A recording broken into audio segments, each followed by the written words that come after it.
question about masculinity to me is that it's ever shifting. Kindness is wildly underrated in romantic relationships. The relationship really deepened in the 3 or 4 weeks that we were filming.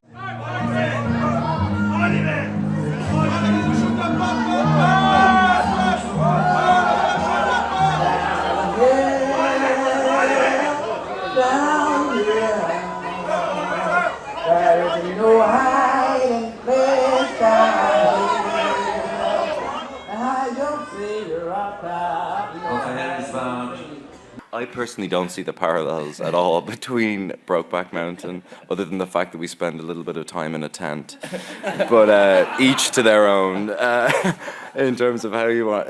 But I do think that there's a bigger question there in the fact that it draws your attention to why do I think that it's not that film, because that film to me, when I look at Brokeback Mountain, it's a beautiful film, but it is dealing with the idea of repression.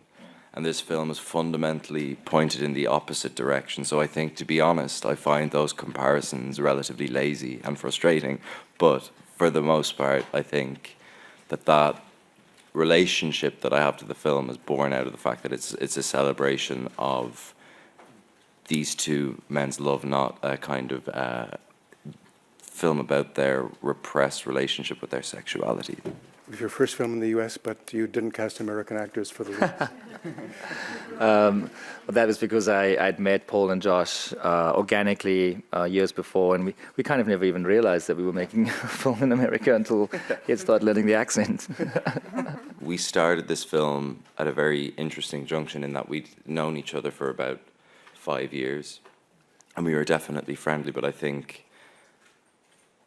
it really helped so that foundation of safety and play was there, but then the relationship really deepened in the 3 or 4 weeks that we were filming. And I think for anyone who's seen the film and the kind of weight of of the themes that we're playing with, the set itself was very light and boyish and nonsensical at times.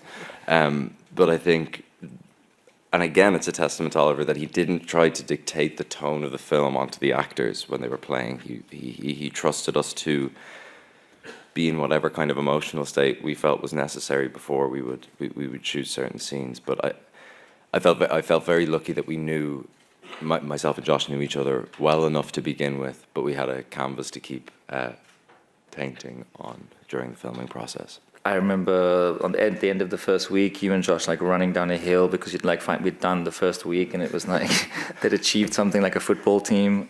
So there was a lot of that warmth and that lightness, which is always great when actors get on and want to hang out and sit inside of tiny cars together because it was cold, and all those things that make my daily life easier, because they're not being precious about being chased back to their trailers and hating each other and walking away and all those kinds of things that can happen on a movie. We were the opposite movie. We were a big happy family. The question about masculinity to me is that it's ever shifting, and I think maybe in the world of cinema we're moving slightly away from the kind of maybe more alpha traditional leading male characters. And I don't really know how. I don't think the film is defining or attempting to define or redefine masculinity. I think it is being very subjective with their relationship specific to Lionel and David. I was 24 when I first read the script. Is that, yeah, roughly around that, and then getting to make it as a 28-year-old at the time.